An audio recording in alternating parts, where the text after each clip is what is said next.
today from the middle ground. Thank you for joining me. I have been so busy for the past year, and in the fall, I had so many things on my plate that I did not get to do a video focusing on new Congressman Dan Goldman. So I'm making up for lost time. Hopefully, you all will love this introduction. So, I also keeping in line with a change of scenery so you don't have to look at my bookcase all the time. I'm on my balcony. My dog loves it here. It's very different from the deck in our house in Atlanta, where you can see a big open creek wooded area. I can't see into our neighbors' windows. Um, Clearly, it's a different situation here where I'm a lot closer to my neighbors, very different from our property in North Georgia mountains in Gilmer County, where we can't see our nearest neighbor for a couple of miles. So, just like the voters in the United States have a variety of living experiences, different living circumstances and conditions in relation to their neighbor, my life has also reflected that much variety in terms of where I'm living at any time. And today, the reason I wanted to do this introduction is because there's a new congressman from a newly created at-large district in Manhattan. His name is Daniel S. Goldman, to be official. Danny, as I know him, was at Yale with me at the same time, but we were also in the same residential college, the same year, the same class. So that was a special time in my life. One of the first things I realized when I arrived at Yale, which people don't necessarily tell you, is that I was surrounded by amazing people. My best friend's roommate was this world-renowned cellist from Israel, and I had to realize it was okay not to be the best at everything. I came from a highly competitive preparatory school in Atlanta where you had to be a scholar athlete and you had to have a performing or visual arts on your resume, and you had to have volunteer experience and extracurricular experience. And when I got to Yale and surrounded by people who were amazing, it could have been intimidating. I made a choice to rejoice and celebrate the amazing talent around me. And I also made a choice myself and decided I can relax. And by relax, I mean I didn't have to be the best at everything. I realized if I started playing the cello when I was 18 and could spend 10 years trying to be as good as my friend's roommate, she would continue getting better. I would never be able to compete with that, and I didn't need to. I didn't need to look to be the best cellist player in the world. I could be good at something I'm good at. And that realization, I think, has helped me in my professional life, recognizing the talents of others and recognizing how to collaborate together with other people who are amazingly gifted rather than being jealous or insecure by those things. And so that's something I would certainly encourage everyone today. That's been inspiring in my own life. So in college, as a freshman at Yale, I encountered Danny Goldman. And there were a lot of people who were bigger personalities. He was pretty serious, was not the loudest person in the room or the group. He was very focused on his studies. I guess it's good to do that when you're at a place like Yale. And it's just wonderful to see, despite any ups and downs in his life and career, the success that he's had. And when he was officially elected to this new seat in Congress, I called to congratulate him because I was so excited for the potential it meant. Some of you know, for the last several years, speaking of collaborations, two of my other classmates are very talented. Jake Sullivan is currently the National Security Advisor, and Jeremy Harrison is currently the president of the National Democratic Party. And are also both amazing guys who are amazing at collaborating and engaging with and analyzing policy and making changes toward common values that we have. And that's something I can emphasize, for example, with myself and Danny Goldman. I was a conservative girl from Atlanta. He's a liberal Jewish man from New York. So we were on totally different sides of the political spectrum. We did not ever talk about our political views.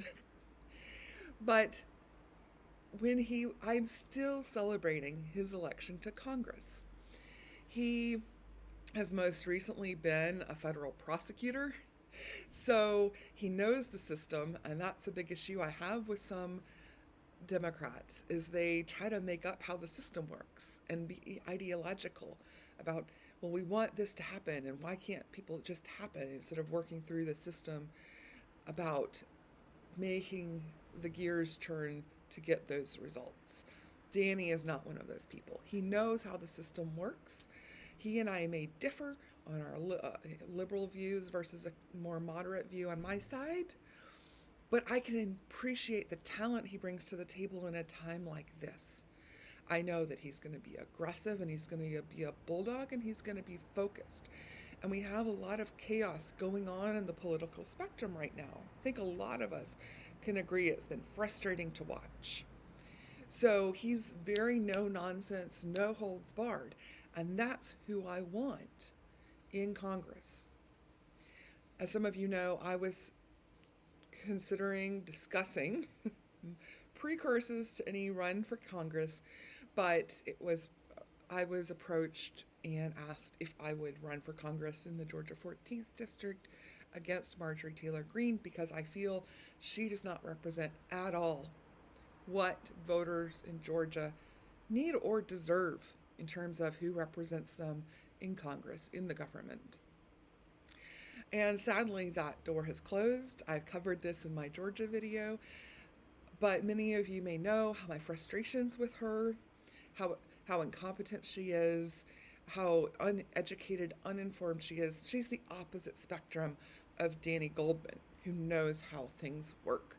She tries to make up how things work, tries to make up words and language for things that don't exist. And I have so many frustrations with her, but she's kind of always trying to get attention, and I don't feel she deserves her own video.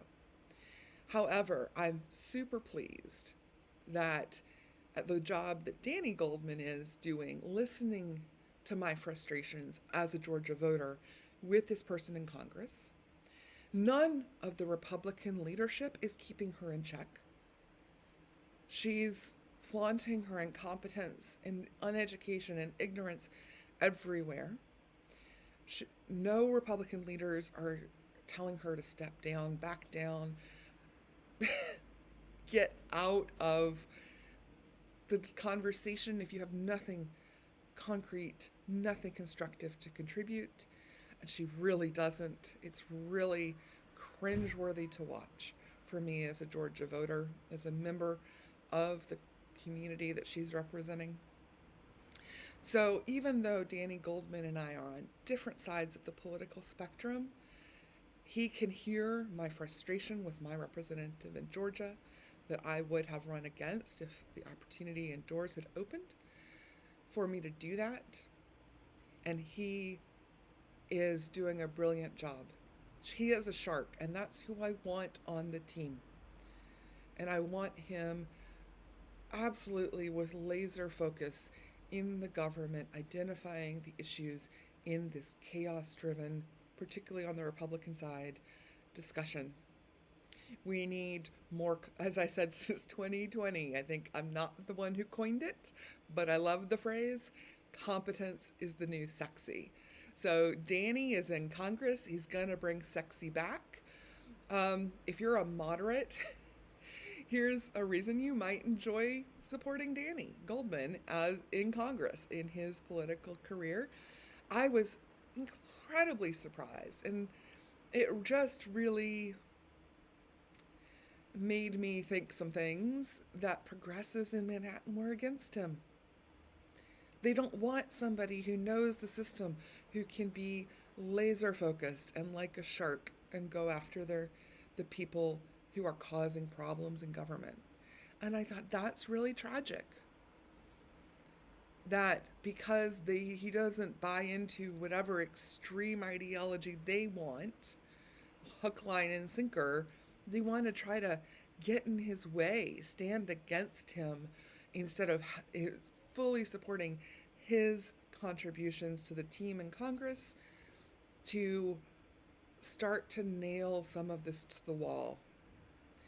So that's my introduction to the new freshman congressman from Manhattan, and why, if you're a moderate, you should keep your eye on him.